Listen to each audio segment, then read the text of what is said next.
The cost of childcare weighs on a lot of parents' mind.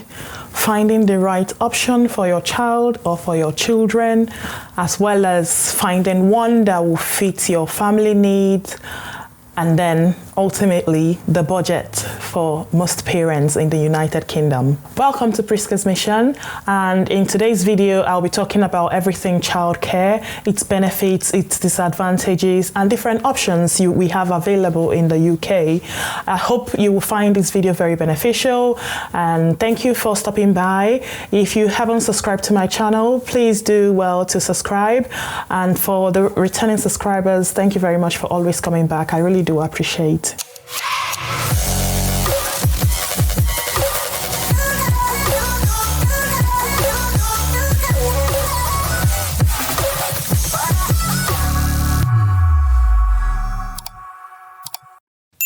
If you are a new parent or you have recently migrated into the UK, I would really recommend that you watch this video up till the end, because I'll be leaving lots of tips and nuggets for you when it comes to choosing your childcare provider or childcare options for your little one. I would also highlight a few things you need to consider before making your decision, or to help you make an informed decision on what childcare to go for as a new mom or as a young family living in the United Kingdom. Childcare arrangement cost will depend on a lot of different things, especially it depends on where you live and the type of childcare support that you are aiming to get. Example, if you live in London, the demand is very high. There are a lot more people than in London that there are in other places within the United Kingdom. So you should be aware and know that the cost of childcare in London perhaps will be a lot higher than every other place within the United Kingdom. So I will be looking into that as well today. First tip I'll be leaving you with is to make sure that you start your childcare search early. It is never too late to start thinking about what arrangements you have, what's available for you, how much is it's going to cost you, and how many hours you're looking at. Things like this. I would even advise you start looking immediately you drop the baby. It's basically for people or parents who work full-time, part-time, whatever job you do, that would require somebody to look after their child whilst they are gone to work. But if you're staying at home mom, you do not need to bother yourself, because you're lucky and you're sorted. You'll be looking after your child yourself, and you can give them the best care ever. My first option will be the nurseries and preschools or the daycare, and it will be important to note also that day nurseries offer full early year care and education for children, usually from 3 months old, until they are ready to start school. They offer a very structured approach to care and learn through daily routines and following their respective country curriculum. Like in the United Kingdom, they follow the British curriculum. And this day nursery, I would also like to tell you that they are the ones that you do not have to worry about. They are there 24/7. Once you're registered, they also have ones that do term time and not non-term time. So even when the other schools are closed, like long vacation, you can still take your child to the nursery. These ones are the most stable, I would say. On average, the cost for full-time nursery will be 50 hours a week for a child under 2 years old. That is £285 per week, or £14,836 per year. If your child is aged 2, you're looking at about £279 per week and £14,539 per year. And the benefits of the nurseries are, like I said earlier, they are well structured, they follow a curriculum, they are registered with Ofsted, so you are getting a proper standard care and education as well as. Another thing I would like to add here is, For some moms, just know that you may be entitled to the 15 hours per week, which they give to moms that are not in full-time work or moms that are not working for their children that are 2 years and under. And there's also an available 30 hours that your child could get once they are 3. And when I say when they are 2 or when they are 3, I mean when they have done their second birthday or when they have celebrated their third birthday. And also, it's important to know that this 30 hours, it's not every mom that gets it. You might just have to log on to the gov.uk and read more about it. But I think that as a mom, you have to be in employment for you to get the 30 hours a week when your child is 3 years of age. And also for the 15 hours that you get when the child is 2 years of age, you need to be earning less than a certain amount of money. I think you do not have to earn up to £17,000 per annum for you to be eligible to get the 15-hour funding. All of this is on the .gov.uk website, so feel free to go and read it up there. My next one, which is childminders. For a registered childminder, if you want to take your child there, you're looking at about £247 per week for a child, per child, for a registered childminder. However, there are some people who does childminding that are more affordable, but they are not registered. So you shouldn't be looking out for 5-star rating and stuff like that when it comes to non-registered. There are lots of other people that offer non-registered childcare services, but I don't know if everyone feels comfortable to go to these people. But the people that are registered would have all the required training, they would have had DBS checked, they would be in the government books, and with that you can claim back your childcare cost. But if you go to a non-registered childminder, you are not going to be able to claim back any childcare costs from the government. So for you to be able to collect some money back from the government, you need to go to a registered childminder, and when you give their registration number, the government will check out that and make sure that they are registered, and then give them some fraction of what you have paid if you're looking at that angle. But I also know that some immigrants are also not entitled to some of all these things that people who are British citizens get. So it is important also, if you are an immigrant who have recently migrated to the United Kingdom, it would be very important if you explore and look into it properly to see if you're eligible for anything free from the government when childcare is involved. Childminders have so many benefits. One of the benefits I see with the childminders is if you have older kids that go to school, and then have, like myself, I have one that goes to nursery and I have a new baby that don't go anywhere.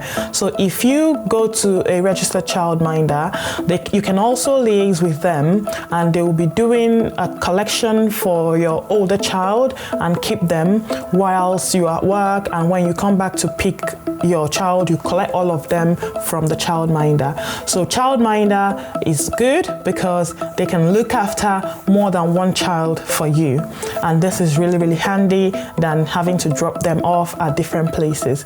Also, one of the benefits is you would have the attention of the adult centers on your children, unlike the nursery where you have a lot more other children being cared for. You can have about 8 children cared for by one staff, but if you are using a childminder, there is no way a childminder will have 8 children to only her. So you will have more adult attention, they will have more one-to-one care by a childminder as to going to nursery. My third option is employing a nanny. Right. Childminders and nannies are not the same thing. People may not know this. So nannies, I would say, are hired privately to care for your children in your own home. They can live in or they can live out. Privately, I said, remember. So if they are living in, you may have an arrangement with them to live in Monday to Friday, and they would work 9 to 5 or 8 to 8, depending on the arrangement that you have with them. having a nanny is very beneficial and it's close to home because your child is being cared for in their own environment that they already know. So they are not taking them out. Them going out will be either going to the park or going to the shops or going for walks and stuff like that. And most nannies are also registered. Yes, some nannies are also registered. Some of them hold the early years qualification, so they are not novice when it comes to things about children. And nannies also can be living out and they come whenever you want them to come. If you're a part-time working mom, you can arrange with them for them to come when you're away at work. So it's not a must that they will be living in with you or that they will be living out. They kind of like tailor it the way that it both suits the both of you. This is a very good option for people who don't feel comfortable with leaving their young children to go to nursery or crèche or things like that. They bring in a nanny to stay in the house and help whilst they're away. My next one is aupair. I don't know if everyone's heard of this aupair before, but yeah, the aupair are younger people. Majority of them have come from foreign countries to live in the United Kingdom to learn how to speak English, and they are placed with a family. The family where they are placed will be giving them food, shelter, and at least £75 every week for pocket money. And in return, they will be looking after their children. This is the most affordable type of childcare services that you can get around.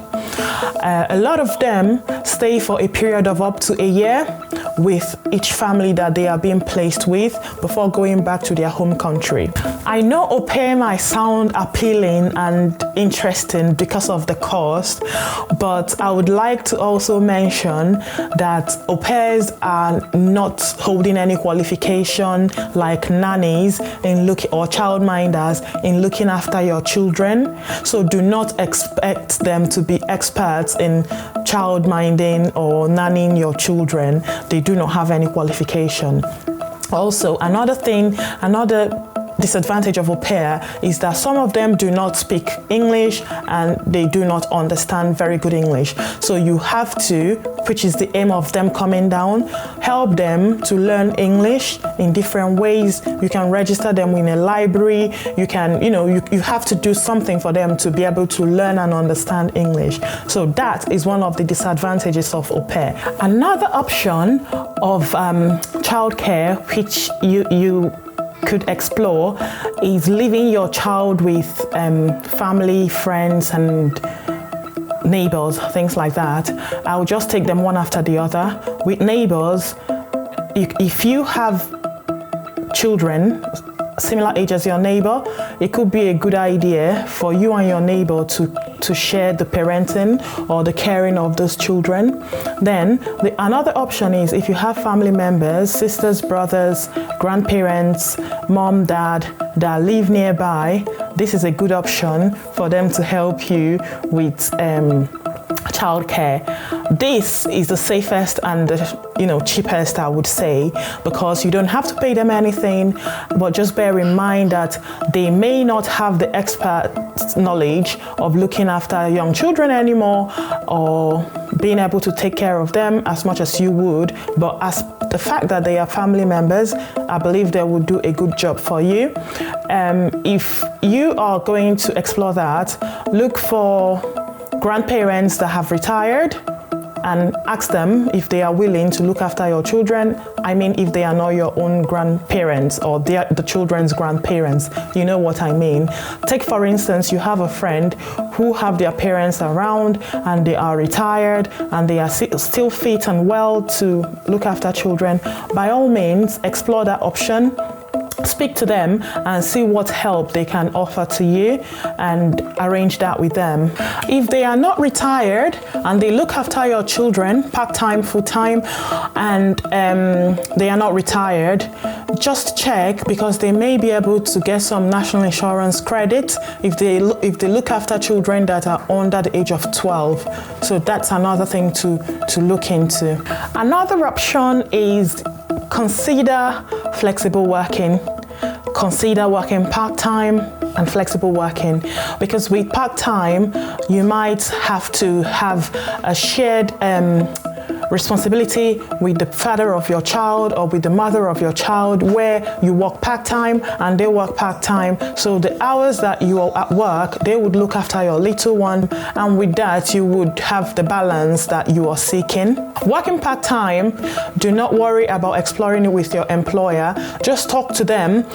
If you are returning back to work after maternity leave, speak to them and tell them your intention to work part-time. They should be able to consider that for you, because they know that you have just had a new baby that needs to be looked after. So don't worry if they say no, but explore it. And also, if they say no, there are other jobs that could take you on part-time basis and you will still get that balance that you're after. But really do consider working part-time, because that is what majority of the people do, and be able to balance the work life. You could also speak to your boss and see if they would let you work from home, although employers would expect you to have a childcare arrangement in place even whilst working from home.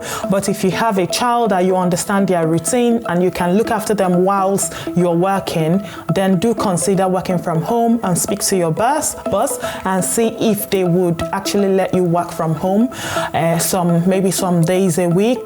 That actually will give you the relief that you are seeking. Most organizations have a flexible working policy, so ask them about this policy and go through the policy with them or with the human resource personnel in the department where you work. So check your contract, check your staff handbook, and see what the policy says or what they have available for you. Finally, the last but not the least, when you're thinking about childcare options and you make a decision to take your children to nurseries or to schools of any kind, just think about the days that the school will be shut and you would need help to look after your child.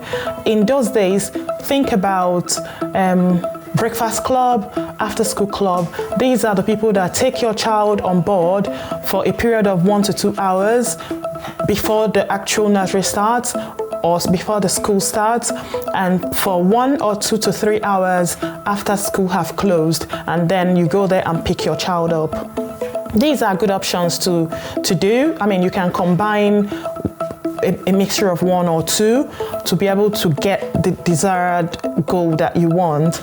The only thing I would say is, if you are going to not take care of your child 24/7, start early as possible to look for what you will be doing, or think about what you'll be doing.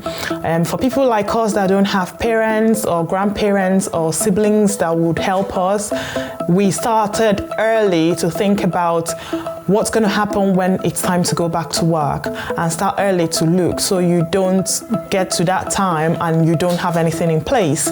Also, another tip, utilize any government subsidies that is out there. Anything that the government have put in place to help or to support, feel free to use it. It doesn't mean that you are poor, that it's for poor people that use it. No. So if there are any government subsidies, make sure you use them. If you're at work and there are any policies in place that would help you, make sure you explore them, as well as if there are any additional leave, carers leave, parental leave of any kind that would help you from work, make sure that you utilize them. Just ask the question. If you do not know, just ask people, ask your human resource department, or even ask your boss, your manager, as the first point of call, and explore those.